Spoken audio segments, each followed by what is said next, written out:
All right, let's see here. We are live, Boxing Source, and we're just going to go through the action of what happened here tonight. Man, I mean, I'm still, taken aback about what happened over at the Lacquer Center. We basically, have Jason Rosario get the upset win over Julian J. Rock Williams. Um, and he is now the new unified champion in the super welterweight division. He gets a fifth round stoppage victory over Julian Williams in Julian Williams' hometown of Philadelphia. It's something that I did not expect at all. I thought, being out there uh, at the arena leading into the fight, the press conference, you had J Rock in his, quiet, unassuming demeanor, quiet but confident. And that's something that, I brought up about his last fight that he had against Jared Hurd in May of last year. That he was there, he was quiet, but he was still able to execute. He was still able to do his thing, scoring a knockdown early in the fight and gritting a victory over Jared Hurd to become the unified champion at the time. And, he was kind of like looking forward to that rematch with Jared Hurd before the end of last year, but didn't necessarily get it. So they had this set up for Julian Williams to have his title defense in his hometown. Um, and Jason Rosario was, pretty much a opponent that was, looked over. You know, that with Williams being in his hometown, that he was going to uh, execute and get the win in order to retain those super welterweight titles and then look ahead to a potential unification bout with the WBC champion Jermell Charlo.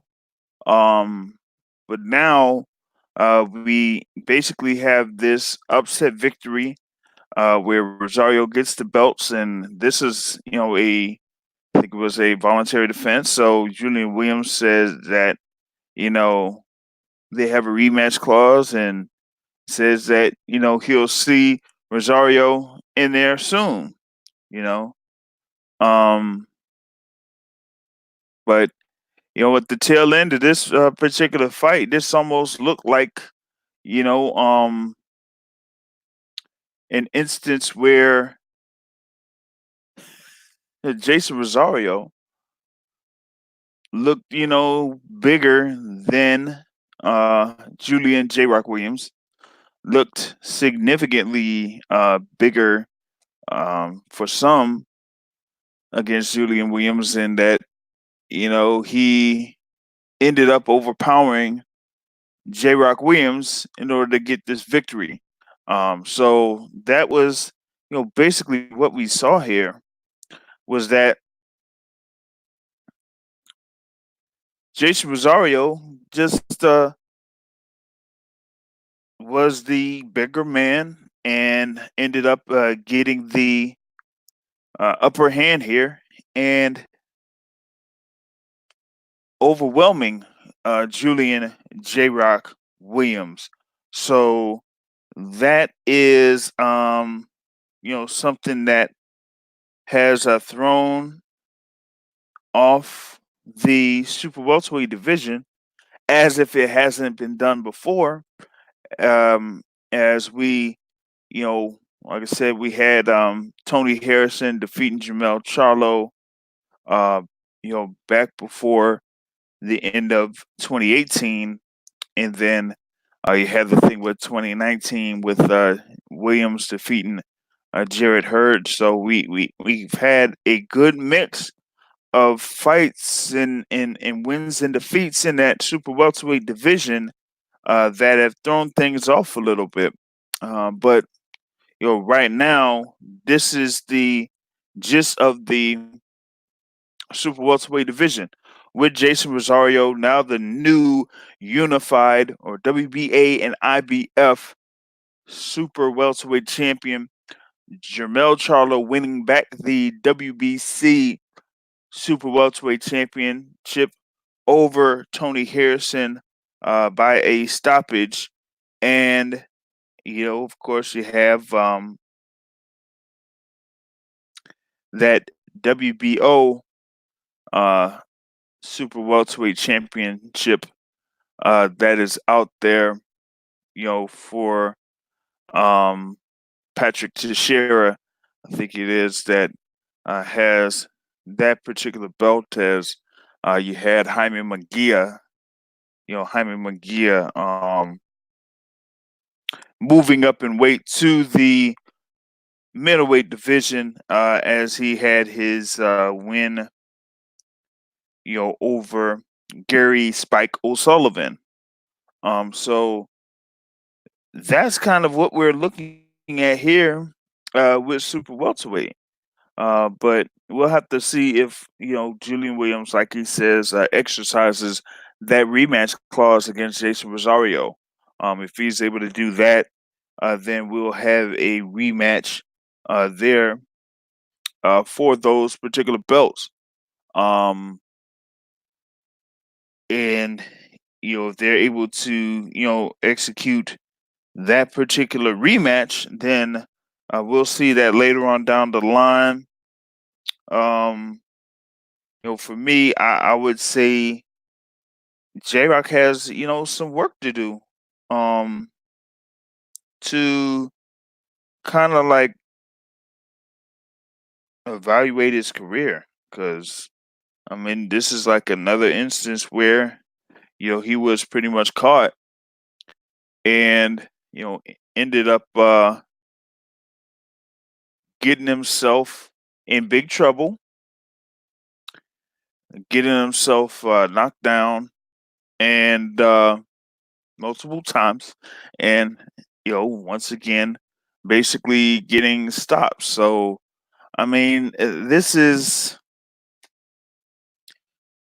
the gist of it. And now, if he, like I said, if he's able to execute this rematch clause, this is probably, the most difficult fight of his professional career. Well, or most pivotal fight of his professional career, because he's, coming off, not just a loss, but a loss where, um, people did not expect for him to lose. So that is what we got there for that particular main event. In the co-feature bout, um, in that card at the Liacouras Center, um, you had a thing there with Showtime, Chris Colbert being able to get the decision win over former champion Jisrael Corrales. You had two scores of 117 to 110 and one score of 116 to 111, as Chris Colbert was able to score a knockdown in round 10 in this particular bout, uh, but then went through the 12 rounds to score that unanimous decision victory and get the interim title there at super featherweight. You currently have Rene Alvarado as the regular champion, Leo Santa Cruz there as the super champion. So it's gonna be seeing what they could do with prime time Chris Colbert, as he was able to get that fairly easy victory over Jezreel Corrales. Um, after the fight, Chris Colbert was saying that he knew that he was going to dominate the fight, and he was saying that before the fight happened. Um, he wanted that basically have a dogfight, go 12 rounds. So he just wanted to go in there and do what he needed to do, um, in order to get this win, get this WBA super featherweight championship, and put himself in there in contention for a world title.